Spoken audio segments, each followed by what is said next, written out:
최근 주목받고 있는 의료 기술과 신약 소식을 짚어드리는 이노메드 시간입니다. 쿠키뉴스 박서은의 기자와 함께할 텐데요. 박 기자 어서 오세요. 안녕하세요. 쿠키뉴스 박선혜 기자입니다. 네, 반갑습니다. 자, 오늘은 어떤 내용으로 준비해 오셨을까요? 네, 우리는 일상생활에서 크고 작은 일로 다쳐 피가 나곤 합니다. 대부분은 이른 시간 내로 피가 멈추고 아물지만 작은 상처인데도 불구하고 피가 계속 난다거나 그로 인해 일상생활이 불편해지고 더 나아가 내부 장기에서 출혈이 일어나는 상황이 생긴다면 혈우병을 의심해 볼 수 있는데요. 혈우병은 몸에 작은 상처 하나만 나도 피가 멈추지 않는 무서운 선천성 질환입니다. 하지만 다행스럽게도 최근 유전자를 활용한 약물 개발이 활발하게 이루어지고 있어 혈우병 환자들에게 희망이 되고 있는데요. 오늘 이노메디 시간에서 관련 사항 자세히 알아보겠습니다. 네. 혈우병은 사실 흔한 질환은 아닌 걸로 알고 있는데요. 정확히 어떤 질환인지 좀 짚어주시죠. 네, 혈우병은 유전적으로 혈액 안에 응고인자를 만들어내지 못해 출혈이 멈추지 않는 질환으로 약 1만 명당 1명꼴로 나타납니다. 부족한 응고인자의 종류에 따라 혈우병 A형, 또 혈우병 B형, 혈우병 C형으로 분류합니다. 그중에서 A형과 B형이 대부분을 차지하고 있습니다. 그럼 A형과 B형은 어떻게 다른 걸까요? 네, 우리 몸에 상처가 생겨 피가 나면 출혈을 막기 위해 혈액 응고인자라는 것을 분비합니다. 이는 혈액이 굳도록 도와주는 단백질인데요. 이들은 유전자에 의해 간에서 만들어지고 있습니다. 혈액이 굳는 과정은 여러 혈액 응고인자가 관여합니다. 그중에서 유전자 돌연변이로 문제가 생겨 제8번 인자가 부족한 경우를 A형 혈우병, 제9번 인자가 부족한 경우를 B형 혈우병이라고 합니다. 네. 혈우병의 7에서 80%는 A 혈우병이고 10% 정도가 B 혈우병입니다. 그럼 혈우병의 증상도 좀 궁금한데요. 이런 혈액 응고인자가 부족하면 우리 몸에서 어떤 일이 일어나는 건가요? 네, 혈우병은 체내 혈액 응고인자 농도가 낮을수록 출혈 위험이 높아져 1% 미만을 중증, 1에서 5% 수준을 중등증, 5% 이상을 경증으로 구분합니다. 2019년 기준 국내 혈우병 환자의 88%는 중증, 중등증 환자에 해당하고 관절변이, 근육 위축증, 운동성 상실 등의 심각한 합병증을 겪을 수 있습니다. 그럼 그 나타날 수 있는 합병증에 대해서도 좀 더 자세히 짚어보도록 하겠습니다. 어떤 부분이 나타날 수 있을까요? 네, 대표적인 합병증으로는 관절에 피가 고이면서 뼈와 연골을 파괴하는 혈우병성 관절병증이 있는데 국내 혈우병 A 환자의 약 56%, B형 환자의 약 36%는 평균 50년간 혈우병성 관절병증을 겪는 것으로 나타났습니다. 네. 그래서 혈우병 환자들은 운동이나 수술 등 일상생활 속에서 출혈 발생 가능성이 있는 순간을 마주하는 것에 대해서 상당히 좀 두려움을 겪고 살아가고 있다고 하는데요. 자, 이런 혈우병 환자들이 국내에는 어느 정도나 있을까요? 한국혈우재단 발간 2023년 혈우병 백서에 따르면 2023년 말 기준 국내 혈우병 환자가 2,664명으로 이 중 A형 혈우병 환자는 1,824명, 비중은 약 68%를 차지하고 B형 혈우병 환자는 472명으로 전체의 17%를 차지하는 것으로 나타났습니다. 그럼 이런 혈우병의 치료 방법은 따로 없는 건가요? 혈우병 환자에게는 출혈 위험을 낮추고 일상생활을 유지할 수 있는 치료가 필요한데요. 세계혈우연맹에서 2020년 발표한 혈우병 치료 가이드라인에서는 환자에게 가장 적합한 치료 방식으로 질환을 관리하기 위해 환자의 출혈 패턴, 관절 상태, 약물 동태약, 환자의 선호 등을 고려한 개인 맞춤형 치료를 권고하고 있습니다. 성인 환자에는 출혈 빈도를 줄이기 위해 예방요법을 꾸준히 진행해야 하고 중증 혈우병 치료에서는 자연 및 돌발 출혈을 예방하기 위해 약물 동태약 특성 및 환자 라이프 스타일 등에 따라 출혈 위험을 낮출 수 있는 최소한의 목표치인 응고인자 1IU/데시리터에 맞춰 치료제를 투여해야 합니다. 네, 예방요법이 주치료라고 하셨는데요. 그렇다면 완치될 수 있는 근본적인 치료 방법은 없는 건가요? 혈우병의 근본적인 치료는 없습니다. 따라서 출혈을 예방하는 것이 중요하고 출혈이 나타나는 경우 부족한 응고인자를 주사해 보충하는 치료를 합니다. 네. 중증 환자의 경우 평생 일정 주기로 응고인자를 보충해야 합니다. 네. 그러면은 그 부족한 응고인자를 보충하는 치료 방법에 대해서 알아보도록 하겠습니다. 혈액 응고인자를 주사로 보충하는 방식이라고 하셨는데 어떤 종류가 있을까요? 네, 치료제가 없던 과거에는 사람의 혈액에서 액체 성분인 혈장을 추출해 매일 수혈해야 했습니다. 하지만 신선한 혈장을 구하기가 어렵고 수혈 중 각종 바이러스에 감염될 위험도 높았습니다. 요즘은 유전자 제조합 의약품을 쓰고 있습니다. 혈액 응고인자 유전자를 가진 세포를 배양하는 방식을 말하는데요. 유전자 제조합 치료제는 수혈을 하지 않아도 충분한 혈액 응고인자를 투여받을 수 있고 바이러스 감염 우려를 덜 수 있다는 장점이 있습니다. 단 혈액응고인자를 농축한 제제인 만큼 몸 안에 항체가 생길 경우 심각한 부작용을 일으킬 우려도 있습니다. 네. 최근에는 유전자 치료제도 등장했습니다. 유전자 치료제는 단 1회 투여로 혈액응고인자를 생성할 수 있는 유전자를 주입하고 간에 전달시켜 직접 혈액응고인자를 발생하도록 합니다. 매우 혁신적인 치료제지만 이제 막 개발에 성공한 단계라 안전성 데이터가 적고 간에 무리를 줄 수 있다는 단점이 있습니다. 자, 그럼 이번에는 혈우병 치료제 시장 동향에 대해서 좀 살펴보도록 하겠습니다. 자, 현재 국내 치료제 시장 동향에 대해서도 좀 살펴볼까요? 네, 국내 혈우병 치료제 시장의 70% 이상을 점유하고 있는 곳은 GC 녹십자인데요. 지난 2022년 기준 A 혈우병 비항체 시장은 506억 원 규모로 GC 녹십자의 에드베이트가 시장 점유율 45%로 1위를 차지하고 있습니다. 2위인 그린모노와 4위인 에디노메이트도 GC 녹십자가 판매 중입니다. 네, 이런 와중에 국내 A형 혈우병 비항체 치료제 시장에 도전장을 내민 제약사가 있다고요? 네, 중의제약은 에미시주맙 성분의 햄리브라 치료제로 국내 A형 혈우병 비항체 치료제 시장에서 시장의 강자인 GC 녹십자의 정면으로 도전장을 던졌습니다. 햄리브라 치료제는 국내 최초 예방요법제로 허가받아 혁신 신약으로 주목받고 있는데요. 기존 제품들과 달리 정맥주사가 아닌 피하주사 형태로 투약 편의성을 크게 높였고 항체 환자뿐만 아니라 비항체 환자에게도 사용할 수 있습니다. 자, 그렇다면 그 중해제약의 햄리브라 치료제 어떤 약인지 정말 궁금한데요. 기존 치료제와 비교해 봤을 때 어떤 특장점이 있을까요? 네, 대부분이 혈액 내 부족한 응고인자를 보충하는 방식인 기존 치료제의 경우 외부에서 투여된 응고인자에 대한 항체 생성될 가능성이 30%로 크고 항체 생성 시 지속적인 예방 효과를 기대하기 어렵습니다. 햄리브라 치료제 경우 혈액응고 제9인자와 제10인자 동시 결합하는 이중 특이 항체 기술을 적용한 제품입니다.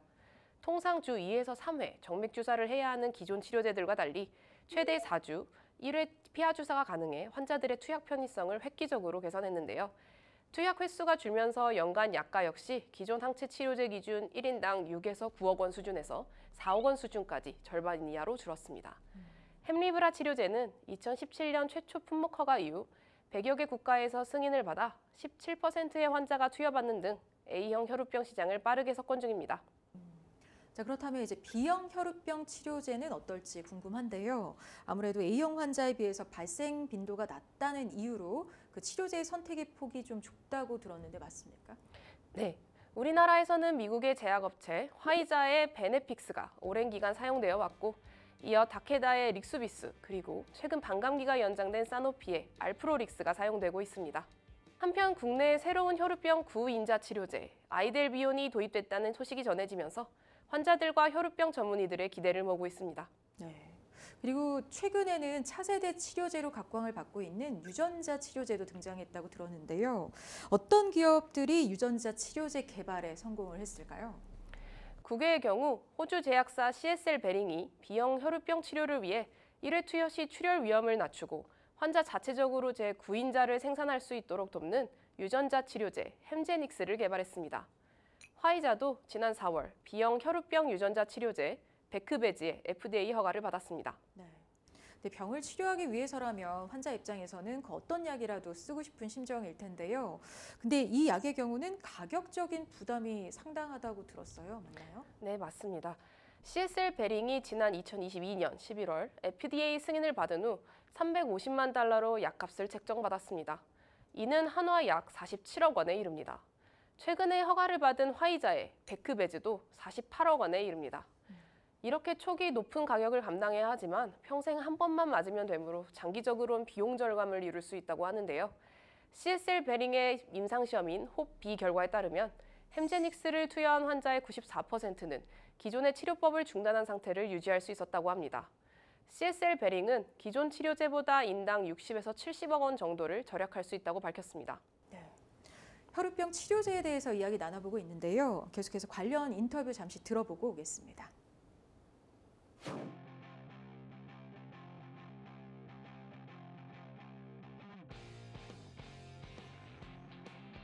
안녕하세요. 저는 계명대학교 동산병원에서 소아청소년과에서 근무하고 있고요. 혈우병 치료를 담당하고 있는 심예지라고 합니다.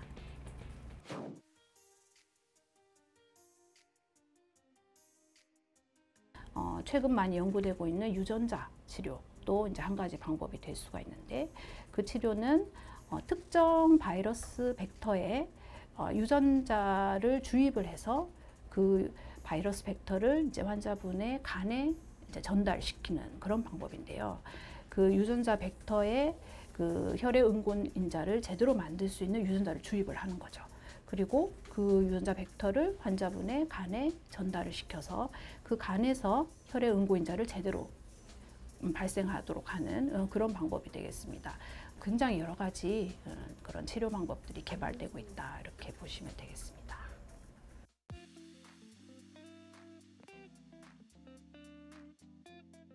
그래서 최근에 응고인자 농축물이라고 하더라도 내 몸에서 좀 더 오래 머물 수 있는 그런 방법들이 개발이 돼서, 그래서 저희가 이제 그것을 롱 액팅 제제라고 얘기를 합니다. 장기 지속형 응고인자 제제, 이렇게 얘기를 하거든요. 그래서 전통적으로 정맥 주사를 하는 것들이 편하셨던 그런 분들, 그리고 완전히 새로운 비인자 제제라던가 혹은 유전자 치료로 전환하는 것이 좀 부담스러우신 그런 성인 환자분들 같은 경우에는 장기 지속형 응고인자 제제로 조금 더 주사 횟수를 줄이는 방법으로 추천을 드려볼 수 있을 것 같습니다.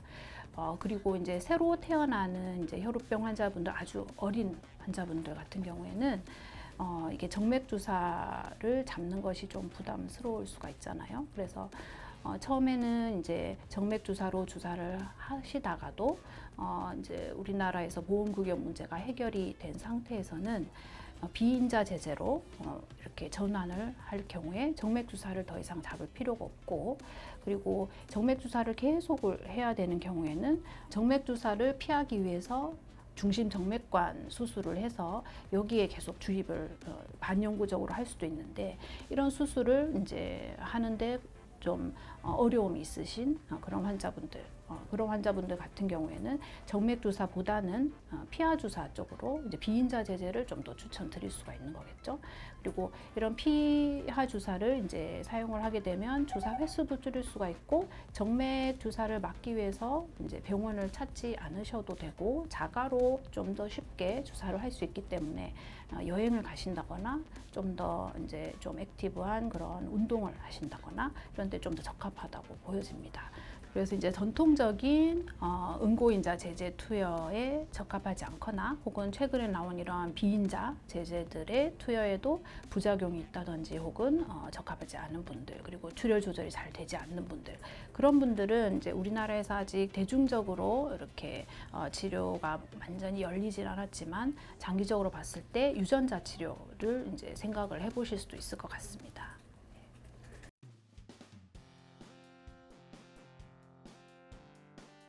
아무래도 이제 중증 혈우병 환자분들이 출혈 증상이 심하시고, 그다음에 이제 병원을 찾는 분들이 훨씬 더 많으시기 때문에 상대적으로 경증, 중등증 혹은 보인자 환자분들은 이게 전혀 이제 치료를 어떻게 해야 되는지, 앞으로 삶의 관리는 어떻게 해야 되는지에 대한 어떤 표준화된 그런 지침이 거의 전무한 실정이거든요. 그래서 이제 앞으로는 경증, 중등증 환자분들, 그리고 보인자분들, 그리고 그분들의 유전자 상담, 이런 것들에 대해서 저희가 좀 더 관심을 가져야 된다고 생각이 되거든요. 그게 바로 이제 개인 맞춤형 치료의 일환이라고 볼 수가 있고, 아무래도 이제 우리나라가 선진국형 치료 방향으로 간다고 하면 어떤 심한 환자분들이 생겼을 때 이제 치료를 잘 하는 것도 중요하지만 이런 환자분들이 생기지 않도록, 그래서 심한 출혈을 겪지 않도록 하는 예방 치료, 이런 것들이 이제 중요하다고 생각이 됩니다.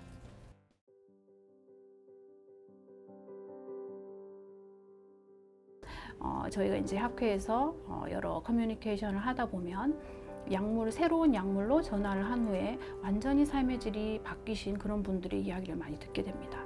그래서 지금 치료를 받고 계신 분들도 좀 더 좋은 치료를 받으실 수 있는 그런 가능성이 굉장히 많다는 거, 그런 말씀을 또 드리고 싶어요. 그리고 또 한 가지는 이 치료가 흔한 치료라던가 병은 절대 아니기 때문에 많은 분들이 아셔야 된다고 생각을 하거든요. 그래야지 또 어떤 문제가 생겼을 때 혹은 없어야 되지만 어떤 사건, 사고가 생겼을 때 주변 사람들이 많이 도와주실 수가 있다고 생각하거든요. 그래서 좀 더 많은 분들이 이제 국가로부터 혜택을 받고 또 복지를 누릴 수 있고 삶의 질을 월등히 높일 수 있는 그런 방법으로 나아갈 수 있도록 많이 알려주시고 그다음에 의료진들과도 동료들과도 많이 소통을 하셨으면 하는 그런 바람입니다. 네, 관련 인터뷰 잘 들었습니다. 근데 혈우병 같은 희귀병을 좀 앓다 보면 환자의 입장에서는 비용적인 측면에서도 부담이 많이 될 것 같은데요. 이와 관련해서 정부의 지원책은 어떻게 이루어지고 있을까요? 네, 질병관리청이 올해부터 희귀질환자 의료비 지원 사업을 확대 추진하기로 했습니다. 희귀질환자 의료비 지원 사업은 저소득 건강보험 가입자인 희귀질환자를 대상으로 요양급여 본인부담금과 기타 특수항목 등을 지원하는 사업을 말하는데요. 질병청은 올해부터 지원 대상 질환을 약 80개 추가해 총 1,272개로 확대하고 사각지대 저소득 희귀질환자를 위한 지원을 강화하고자 환자 가구와 분양 의무자 가구의 재산 기준을 완화할 방침입니다. 네. 자, 혈우병 환자들의 경제적 부담이 다소 좀 감소할 것으로 기대가 되는데요. 그렇다 해도 여전히 국가의 혈우병 치료제를 쓰기에는 부담되는 분들이 많이 있을 겁니다. 건강보험 적용은 어디까지 되고 있을까요? 앞서 언급되었던 혈우병 치료제 중해제약의 햄리브라 치료제의 경우 2020년부터 기존 치료제에 내성이 생긴 항체 환자에게는 건강보험 급여가 적용되고 있었습니다. 하지만 환자의 대부분인 비항체 환자는 건강보험을 적용받지 못하고 있었는데요. 지난해부터 햄리브라 치료제의 건강보험 급여 인정 대상이 비항체 환자로까지 확대돼 A형 혈우병 환자들의 부담도 많이 줄었습니다. 네, 잘 들었습니다. 글로벌 제약사뿐만 아니라 국내 제약사들도 혈우병 치료제 개발에 힘을 쓰면서 환자의 삶의 질 향상에 기여하고 있는 걸로 보이는데요. 신약이 환자 한 사람 한 사람에게 희망이 되듯이 환자가 부담해야 하는 가격적인 부분에서도 희망적인 소식이 들려올 수 있기를 기대해 보겠습니다. 오늘 이노메디 여기까지고요. 쿠키뉴스 박선혜 기자 함께했습니다. 고맙습니다. 감사합니다.